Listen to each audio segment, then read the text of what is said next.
What's up, it's Bryce with Soiree Sounds. Today we're going to do an informational DJ setup video. This is mostly for my employees, just as a resource, employee resource for anyone that is in training or needs to reference how to set up the different process involved, but also what each equipment goes where, what piece of equipment go where.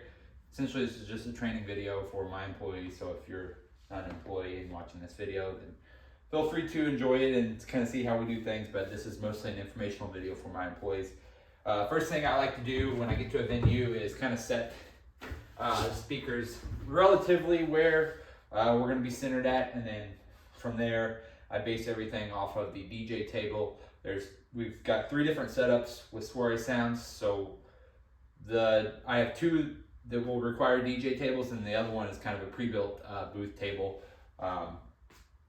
My employees, you know what I'm talking about. So first, the 4-foot table, we'll go ahead and set it up. This video is going to be about 20 minutes long, so if you need to skip to anything, go ahead. Lock the legs out first. These lifetime tables are really difficult to raise with just one hand, so you kind of need to use both of your hands to push the buttons and then use your knee to push it up. Once you get it started, then you can flip it up, make sure the table's locked, and then go ahead and stand it up. Next, I usually like to put my mixer. Make sure you know the difference between a mixer and controller. This is a mixer. This is a Yamaha mixer. This is one of the smaller mixers we have. We've got a 10-channel mixer. This is a 6-channel. Yep, 6-channel mixer. Go ahead and put that. I usually keep that on the right side of the table. It doesn't really matter which side you like it on. If you want it on the right side, left side, just stick it on one of the sides of the tables. Go ahead and plug the power cord in and run it down for the extension.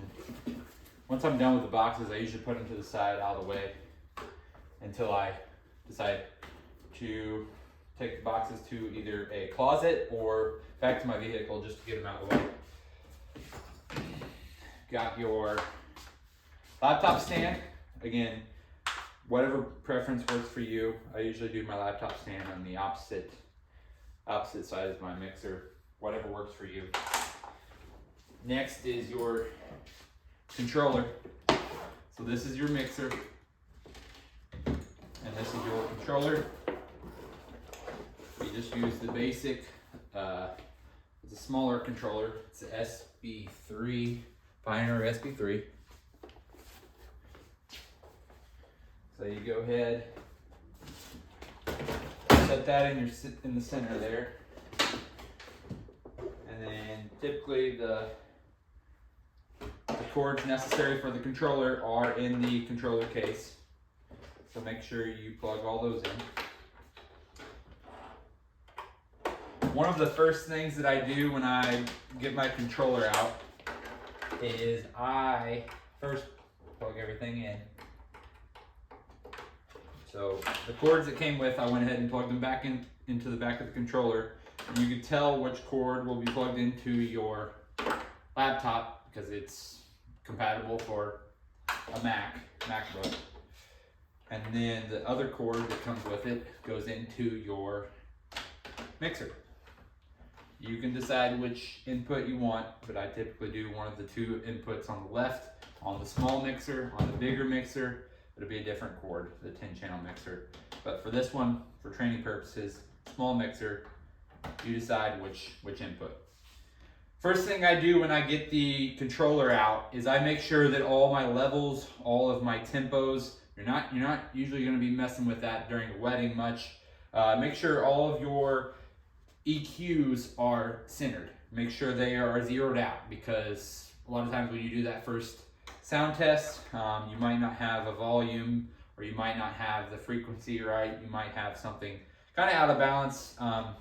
If you don't notice it right away, it can kind of give you anxiety down the road if you had a filter on and didn't know it. So make sure that all of your knobs in the center are zeroed out, and make sure your tempos are at zero. Speaking from personal experience, I've had stuff turned on and not realize it, but typically I catch it during sound check. Next, for the table, I usually set everything up on the table first before I set the speakers up, before I set up the DJ scrim that covers up all the wires. Just easier to set everything up on the table first before I set everything else up that needs cords, because once you run the cords, you want them to kind of be the last thing that you do, so it's looking kind of nice and neat, so you don't have to work around them. Next is your microphones. So this setup comes with 2 microphones, A and a B typically.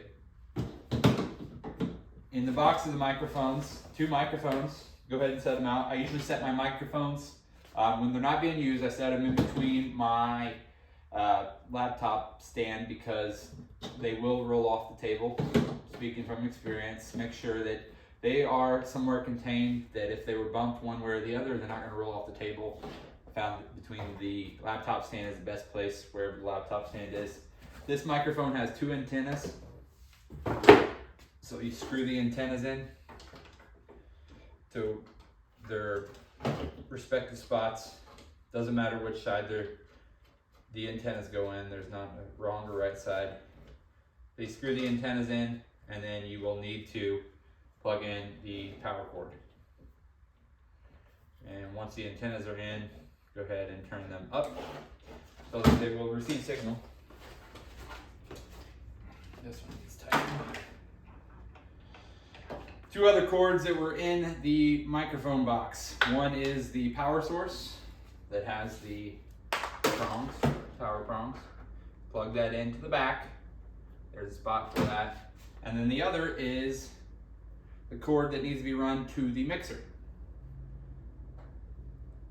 And that goes right in the center, so that way it gets signal from both microphones. Run that into your mixer, one of the other channels. And that channel that it's plugged into is going to be how you source and control the volume of your microphone input into the speakers. After that, microphones are done. So now, your clear Tupperware box is going to be your power cords and sound cords. So this XLR cord is a sound cord. I'll go ahead and put one on one speaker. Next, we've got power cords for the speakers. Each speaker needs its own respective power cord, as you can guess. So I'll typically lay the power cord out behind the speaker. Another XLR cord that will be going from your mixer into the first speaker, and then what I call is daisy chaining. You can daisy chain your first speaker into the second speaker. So you run your cord from the back of one speaker into the other one. This.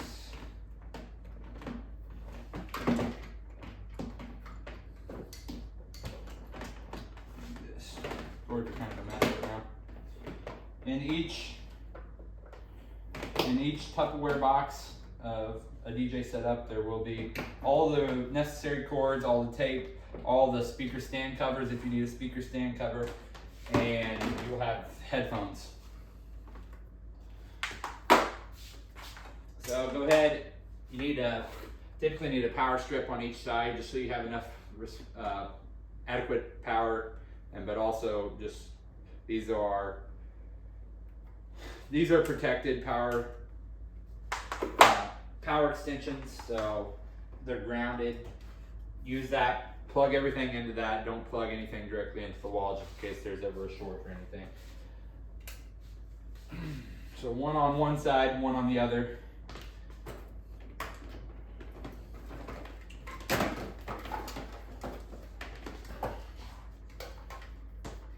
And if you need to, there's more extension cords in the Tupperware. That's only if needed.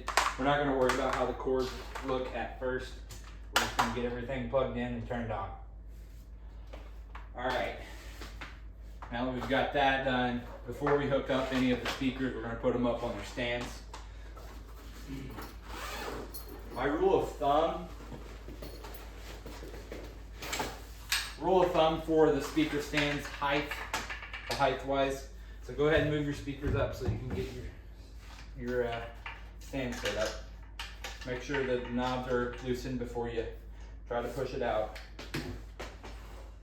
So kind of extend the base to where not 100% extended, but it's about 75, 80% extended all the way on the legs. You want it to be nice and sturdy if somebody were to knock into it.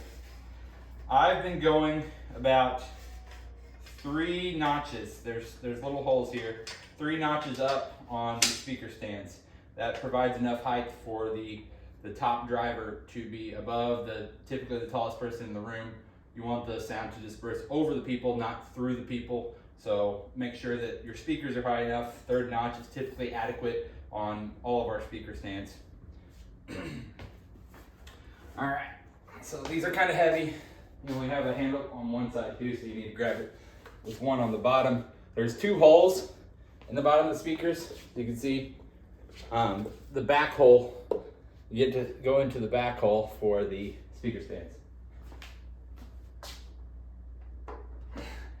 The best way to do it is kind of put your fingers around the hole and then just guide it into. That way it's sturdy and you're not trying to balance, awkwardly balance the speaker since it is heavy. So that's the quickest way. Go ahead and set both of them up and try to make them both in line with each other in regards to the table. You don't want one too far out or one too far in, because it does.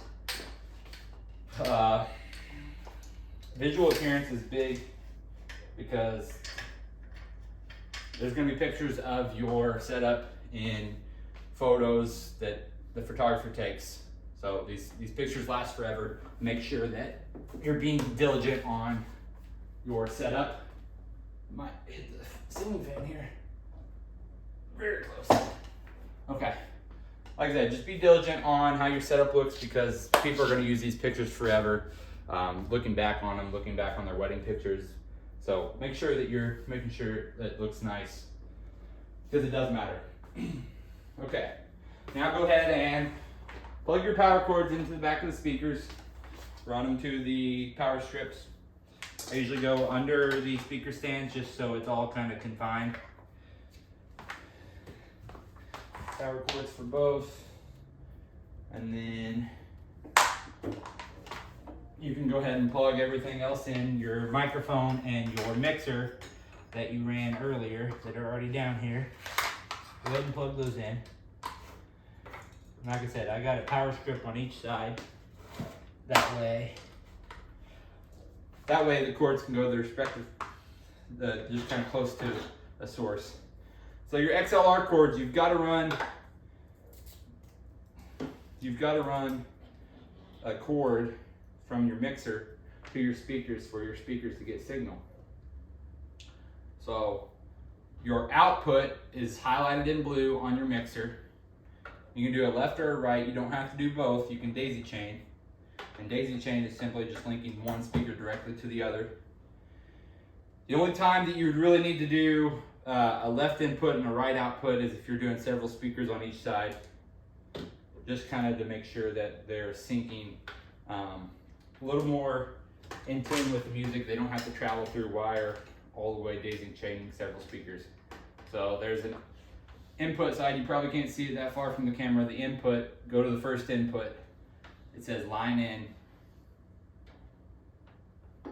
And these are the same amongst all of our speakers. We've got 2 different kinds of speakers. We got these JBLs, 2 sets of these JBLs, and then we've got a set of Yamaha Professional Series speakers. So input's always the same, output's always the same. Make sure that you're looking at the back of the speaker and where you're plugging into. So we got this speaker hooked up to the mixer. Now what we're going to do is run this speaker with an XLR cord from this speaker out into this speaker.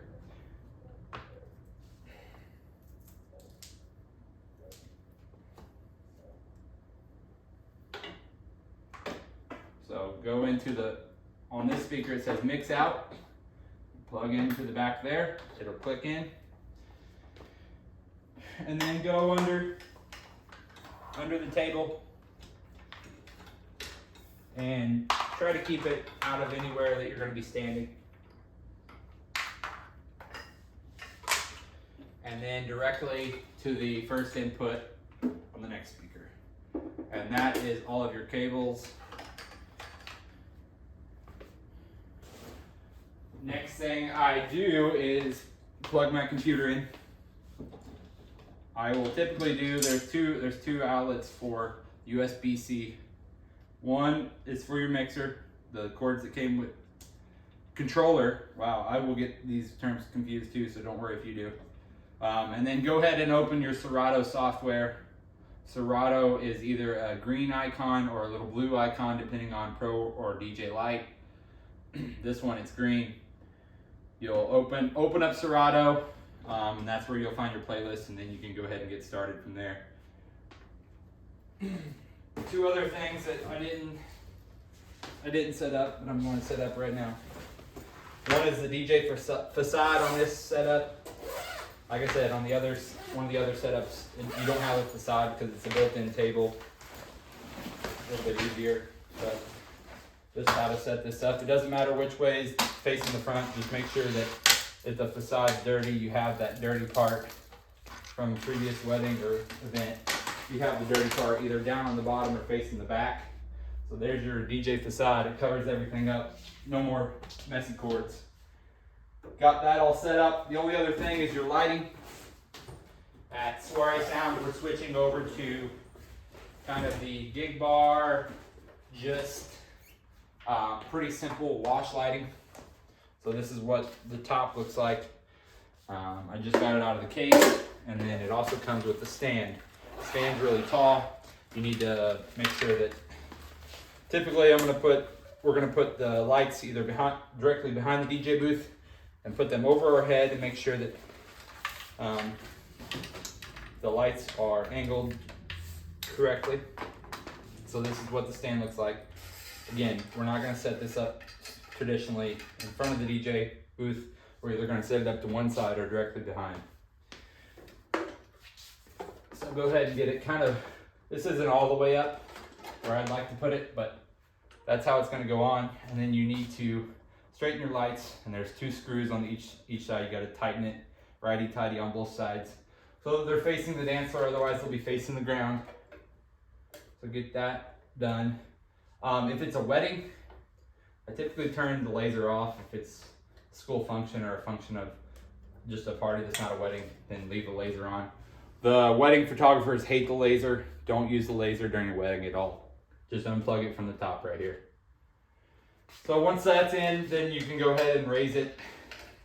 I typically make sure it's over my head. And then there's the power cord. This has to have power cords in the light box. That's everything. Then I would do the sound check. Sound check, I typically get a microphone, walk around the room, anywhere anybody's gonna be speaking, do the sound check, make sure my playlist, my computer is ready to go, and then that's pretty much the setup. I'll show you behind the booth. Okay, so here's behind the booth. We've got our mixer, we've got our controller. There we go. Here is the DJ app, Serato. It's opening.